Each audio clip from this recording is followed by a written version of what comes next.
In class, we covered the horrific stalemate on the Western Front during the First World War. By 1915, a vast network of trenches stretched from the English Channel in the north to the Swiss Alps in the south. Some were better dug than others, with wooden planks to keep out the mud and with barbed wire to stall any attempted enemy advance. Others were little more than holes in the ground, filled with dirt, grime, and vomit. To step over the trench was to invite near certain death. Each side was separated by territory called no man's land, with sharpshooters constantly on the lookout for any available target. But with no end in sight, some soldiers began to take matters into their own hands. Many purposely sought to be wounded, preferably in the hand, which necessitated a long recovery and was not life-threatening. In France, so many troops were doing this by 1917 that the practice was formally outlawed, and anyone who was wounded in the hand, purposely or not, was suspect. Those found guilty of self-mutilation were sentenced to no man's land, meaning that they were forced to abandon their trench and climb over the top, with no food or water. If you somehow survived, then your sentence might be commuted to life imprisonment, but most died within minutes, falling victim to enemy shells or bullets. As the war ground on, both sides sought some means of gaining an advantage. The Royal Navy had imposed a naval blockade on the North Sea, cutting Germany off from most overseas commerce. To combat this menace, the Germans placed their hope in a new submarine corps, in which German U-boats would steam below the surface of the ocean and attack enemy vessels. Though ships flying the flag of belligerent countries were always fair game, the Germans sought to replicate Britain's naval blockade by attacking any ship trading with Britain or France, regardless of whether they flew the flag of a belligerent power. In practice, this meant attacking American ships, a dangerous move. Though the U.S. would eventually enter the war on the side of the Allies, in 1914, American opinion was sharply divided. German immigrants were a sizable voting bloc, especially in the Midwest, and there were some who hoped that America would enter the war on the side of Germany. Anheuser-Busch, for instance, bought $1 million worth of German war bonds. This decision would later haunt the company. In 1917, prohibitionists attacked Budweiser drinkers as disloyal and secured enough votes to add beer to its list of intoxicating substances, which would then be banned by the 18th Amendment. But most Americans in 1914 wanted to remain neutral, seeing no reason why a European war was any of their concern. This would have remained so were it not for German attacks on American shipping. In May 1915, a German U-boat sank the Lusitania, a passenger liner carrying nearly 200 Americans. More than half died, prompting outrage across the U.S. Many Americans demanded that Germany be punished, and it was only when the Kaiser apologized and promised not to attack Americans that tensions died down. In 1916, the situation had calmed enough for the U.S. President Woodrow Wilson to win re-election on a peace platform, having boasted to the American people that he had kept them out of the war. But by the spring of 1917, Germany was growing desperate. Faced with low morale and dwindling supplies, the Navy resumed its policy of unrestricted submarine warfare. Dozens of American ships were sunk in the North Atlantic. German war planners knew that this would bring America into the conflict, but they hoped to gain enough of an advantage that they could defeat France and Britain before the U.S. could fully mobilize. And to keep Americans occupied, the German High Command transmitted the infamous Zimmermann telegram to Mexico, promising the Mexican government that if it invaded the American Southwest on Germany's behalf, all territories lost in the Mexican-American War of the previous century would be restored. On April 6, 1917, Woodrow Wilson asked Congress for a declaration of war on Germany. From the beginning, though, Americans insisted that their war aims were different. Woodrow Wilson pledged that this would be the war to end all wars, and that he was making the world safe for democracy. And to demonstrate this, he released a 14-point plan for peace, pledging to respect national self-determination, to allow open trade and navigation on the seas, and urging the creation of a League of Nations that would work to prevent any future wars through the principle of collective security.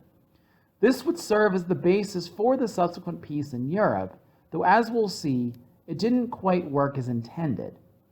To forestall the inevitable arrival of American troops on the Western Front, the German army readied for one last offensive against their Allied foes.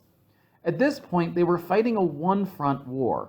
The now communist Russians had signed the Treaty of Brest-Litovsk, which ceded a huge swath of the former Russian Empire to a greater Germany. Troops that had been on the Eastern Front were rushed to France, and in late March 1918, the Germans began their spring offensive. German troops were commanded by Paul von Hindenburg and Erich Ludendorff, the victors at Tannenberg, who by 1916 had largely sidelined the Kaiser and governed Germany as a military dictatorship. The offensive was at first successful.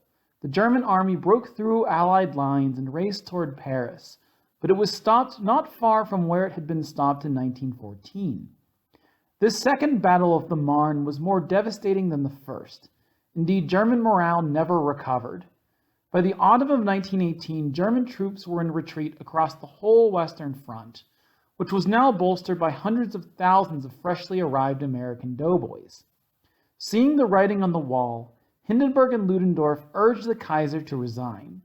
He did so on November 9th, and in his stead emerged a German provisional government led by the SPD, the Social Democratic Party. That provisional government asked for an armistice based on Wilson's 14 points, which came into effect 2 days later, on November 11, 1918. World War I, then of course known as the Great War, was over. But the seeds of a future war were already being laid in this tumultuous moment. By urging the Kaiser to resign and placing the responsibility for peace on the SPD-led provisional government, the German High Command absolved themselves of any role in this defeat, even though they well knew that Germany had been defeated. Since there were Jews among the SPD leadership, this helped foster the myth that Germany was actually winning the war, but had been stabbed in the back by Jews and socialists. And to the average soldier, it was far from obvious that Germany had actually been defeated. After all, German troops were still fighting on foreign soil when the armistice was declared. Many thought the war had actually ended in a stalemate, and that the subsequent peace would reflect this. When German troops returned home, they were greeted as conquering heroes, sentiments encouraged by the nation's new democratic government. Germany's new president, Friedrich Ebert, even oversaw a military parade, reminding the soldiers present that, quote, "No enemy has prevailed over you. You have protected the homeland from the enemy's invasion.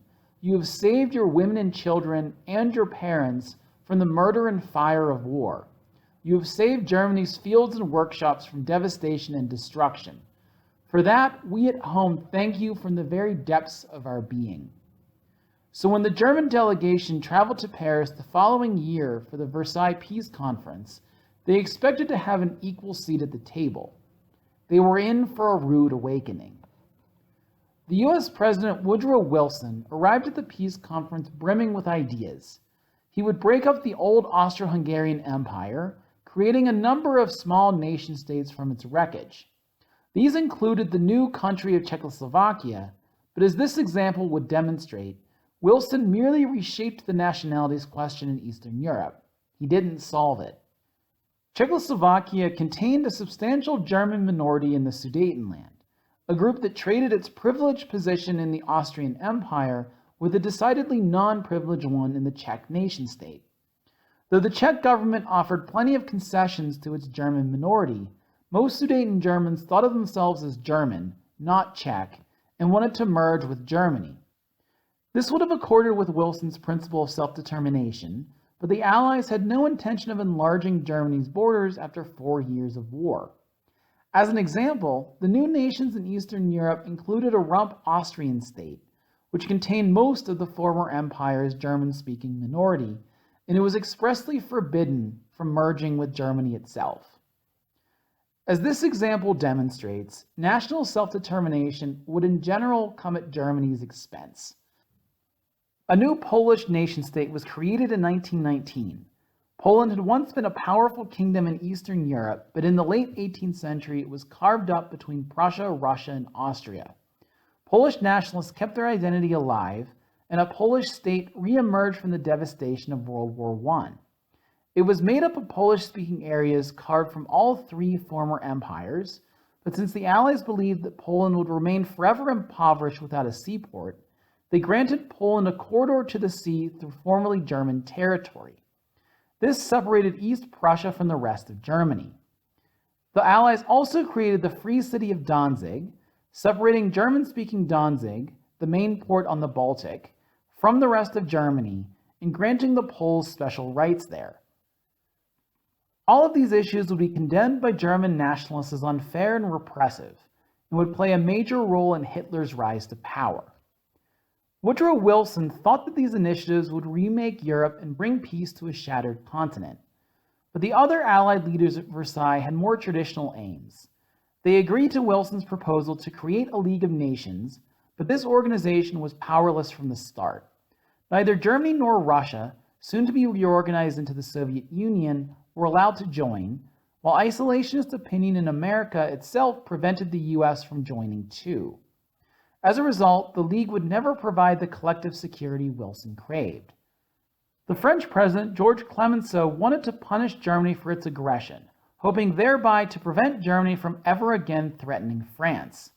Commenting on the population imbalance between the two countries, Clemenceau famously remarked that there were 20 million Germans too many. The British Prime Minister David Lloyd George was less vindictive, but he too believed that Germany should bear the burden of defeat. In the end, the Allies agreed that Germany should pay 132 billion Deutschmarks in reparations for the damage inflicted by the war. This would bankrupt the already devastated German economy in the immediate post-war years, and in fact, Germany paid its last installment in 2011. Additionally, the Germans would also be forced to admit full responsibility for provoking the war. This was the infamous war guilt clause, which underpinned the justification for reparations. Germany would be obliged to allow France to occupy the Rhineland as a buffer zone and to cede Alsace-Lorraine back to France. And it would also pledge to demilitarize. Germany was permitted an army of no more than 100,000 men and no navy or air force. This was all incredibly humiliating for the German delegation at Versailles, but the Allies threatened to resume the war if they refused such terms. With Germany in no position to resist, its delegation signed the peace treaty in the summer of 1919. The war was over, but the seeds of another one were just beginning.